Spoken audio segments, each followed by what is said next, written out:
So we're going to continue on with our Chapter 4 review. We're going to start with question number 5. So in question number 5, we're asked to find the cosine value of theta. The cosine is adjacent over hypotenuse. So we don't have the adjacent value, so we're going to have to use the Pythagorean theorem. So that remembers a squared plus b squared equals c squared, right? We don't know what a is, so we'll just leave it as a squared. We know that b is the other side, so that'd be 4 squared is equal to our hypotenuse, which we know is a hypotenuse because it's across from the 90-degree angle, is 8 squared, right? So we simplify a squared plus 16 equals 64.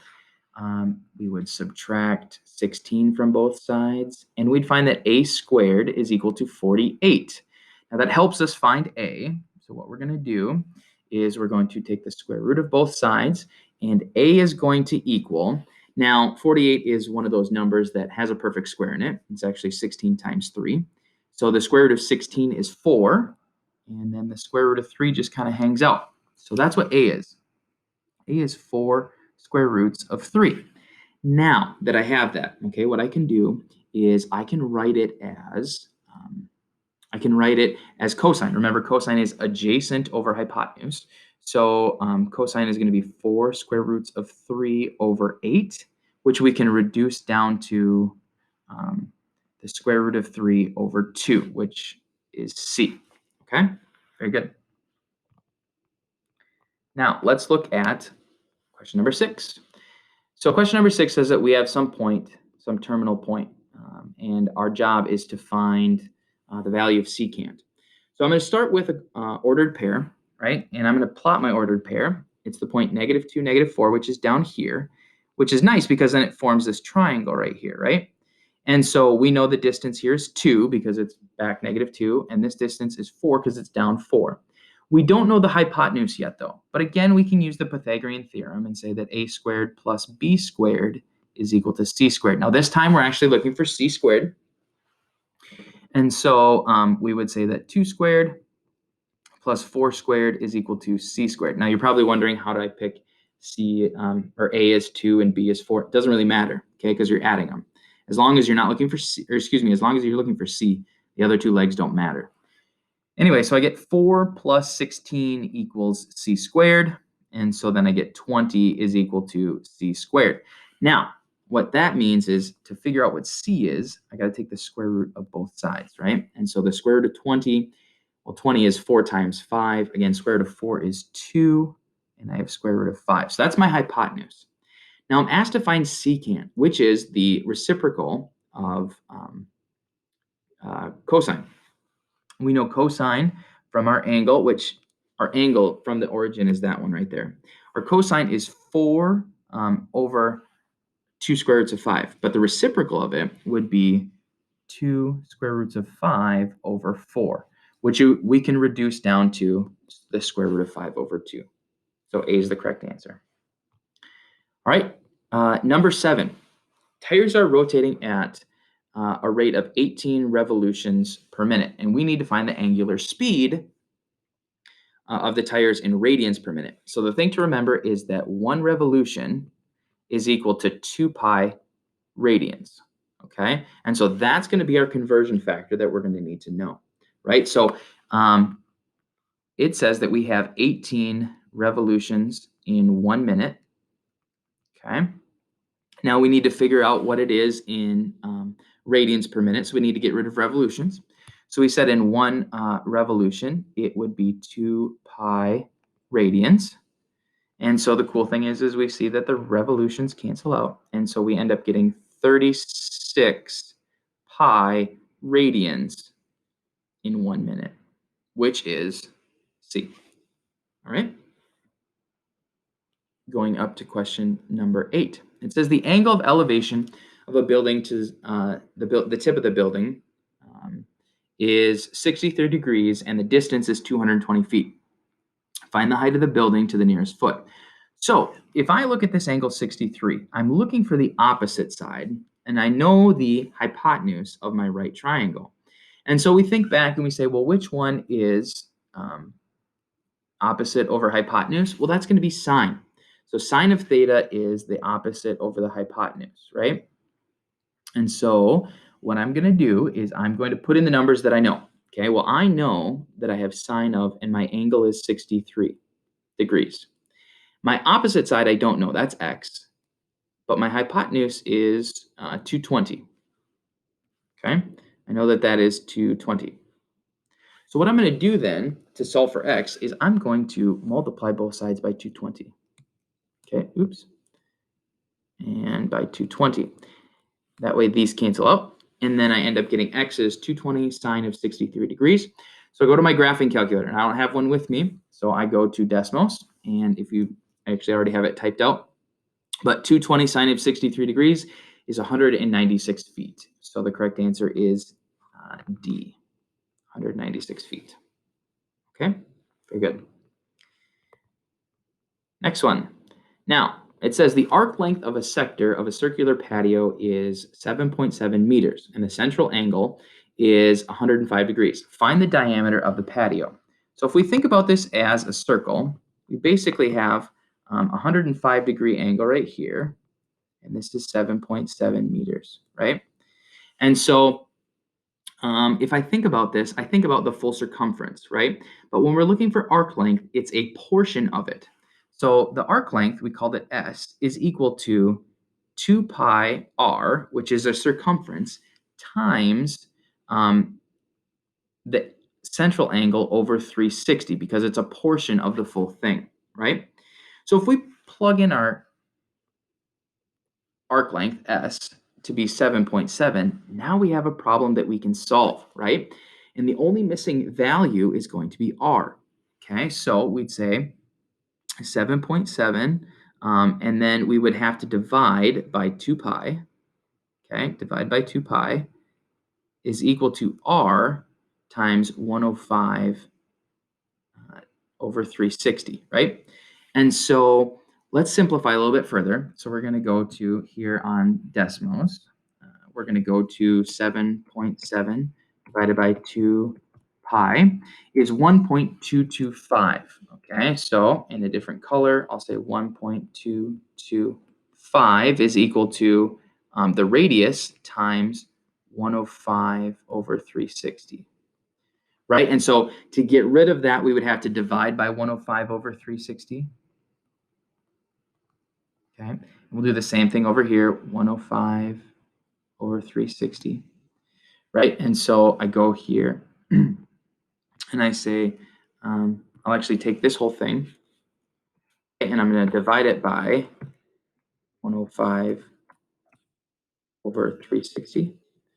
And I end up getting 4.20. And so I go back here and I see that 4.20 is my radius, right? Now, notice that's the radius. They asked for the diameter. So the diameter is twice that. So it's kind of a tricky guy right there. And it's 8.4 meters is your diameter. Okay. All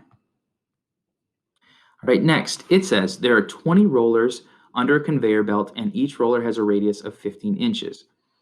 The rollers turn at a rate of 40 revolutions per minute. What is the linear speed of the conveyor belt? Okay, so number 10 says there are 20 rollers on a conveyor belt, and each roller has a radius of 15 inches. The roller turns at 40 revolutions per minute. What is the linear speed of the conveyor belt? Now, there's kind of a distractor number in here, and that would be the 20 rollers. It really doesn't matter how many rollers there are to figure out the linear speed. Now, we know that there's 40 revolutions per minute. Okay, so let's start with that. So 40 revolutions in 1 minute. Now, one revolution is going to be 2 pi r. Well, basically all the way around is going to be 2 pi r, right? And so we're going to multiply that by 2 pi and then the radius, which is 15 inches. Okay? Now, and that would be one revolution. Okay? That would be one revolution. So the nice thing is we're already starting to see things cancel out. Okay? So the revolutions cancel out. Now, you'll notice we have inches and we have minutes, and we're looking for feet per second. So that's where it gets a little tricky. Now, what we're going to do then is we are going to first change inches into feet. So in 1 foot, there are 12 inches. Okay? So then we start seeing inches cancel out, and now we're left with feet on top, which is good because that's what we want. And then the next one we have is we have in 1 minute, there are 60 seconds, right? And so the minutes cancel out. So all we have to do is just multiply the top and divide it by the bottom, right? So we're going to go to our graphing calculator. And so it's 40 times 2 pi times 15. So on here, okay, we're going to do 40 times 2 pi times 15. Okay, so we get that amount divided by, and it's going to be, we said it was 12 feet times 60. And we get 5.24 feet per second. And so if you look here, 5.24 feet per second is C. Okay, so again, watch out for the distractor number. It's the number of rollers there. Okay. Number 11, it says identify any coterminal angles between negative 360 and 360 for the angle negative 120. So basically what that means is if I have negative 120, okay, coterminal is like 360 degrees apart from it. So if I added 360 to this thing, right, I would get 240 degrees, right, which is C. Now if I added 360 again, that would be, let's see, 600, which is not an option. If I was to take that negative 120 and subtract 360, I'd get negative 480, which isn't an option either, and it's not between negative 360 and 60. So the only answer that makes sense for this one, for number 11, is 240. Okay. Number 12. Miss Lindsay designed a triangular area in the auditorium for art projects. The dimensions of the triangle are 32 feet. Here, let's draw a picture. 32 feet, 26 feet, and 40 feet. What is the area of the triangle? So this is actually one of those Huron's formula. And Huron's formula, if you don't remember, is going to be this. It was the area is equal to square root of s, and then s minus a. And remember, s stood for semi-perimeter.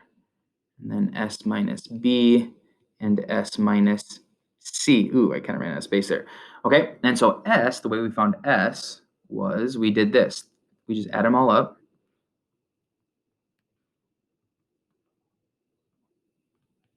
And then we divide it by 2, right? So when we do that on Desmos, let's do that real quick. So 32 plus 26 plus 40, okay, divided by, oops, the whole thing, by 2 is going to be 49. Right, so we're going to do this. So we would do the area is equal to the square root of 49 times 49 minus 32 is going to be 49 minus 32 is going to be 17. 49 minus 40 is 9, and 49 minus 26 is 23. And so we can just put this all into our calculator, right? And so we would get, let's see,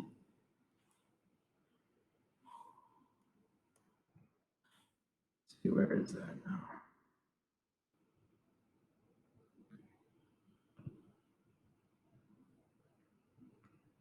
We'll do this. 49 times 17 times, what did we say there were? 9 and 23. 9 times 23. And then we would take all of that to the 1/2 power, square root of that, 415.2, which if we look, 415.2 is option B. Okay, so this is one that we maybe want to keep. Remember, S is this part too, so make sure you write that one down. Okay, very good. All right, number 13, okay. Cancel out some of this right here. All right, number 13, rewrite 1400 radians as a multiple of pi. So remember, if we were going to change something from radians to pi, or excuse me, from degrees to radians, we would say it's 1400 degrees times, um, let's see, so 360 degrees is 2 pi radians, right? And so we would take this, and on our calculator, we're going to do 1400 times 2 pi divided by 360, and I get 24.4, or I suppose if we were to simplify 1400 divided by 360, 3.88, so what would that be? 36 over 140, take a 2 out, that'd be 60 over 18. You can take a 6 out of both of those, and so that would be 10 over 3. And that doesn't look right. Well, 10 over 3 doesn't sound right at all. 1400 divided by 360. If I took that's why. It's actually 36. So if we do this, okay, let me start over again. All right, so if we do this, we get 2800, because 1400 times 2 is 2800 divided by 360, which is 7.7 repeated, which if you look, okay, at some of our options, 70 over 9 is also the same. So that means that it's going to be 70 over 9 pi. So the correct answer is A. Okay? And if you were stuck on that, you can use a calculator that'll change decimals to fractions and all that kind of stuff too. So hopefully that'll be easier. All right, number 14. It says write an equation of a tangent function with a period of 3 pi over 8, a phase shift of negative pi over 5, and a vertical shift of negative 2. So first thing we want to look at is its tangent, and vertical shift is negative 2. So that means tangent and negative 2. So that's the same for all of them. Okay, so that doesn't help us. Now, next thing we need to know is period. So period is going to be, of a pi function, is going to be pi over b. Hi, honey. Daddy's almost done with his video, okay? Oh, babies. You want to watch babies on what? Oh, baby. What? On the phone? Where's the phone? Is it upstairs? Should we go get it? Yeah, I'm going to get it. Come on, let's go get it.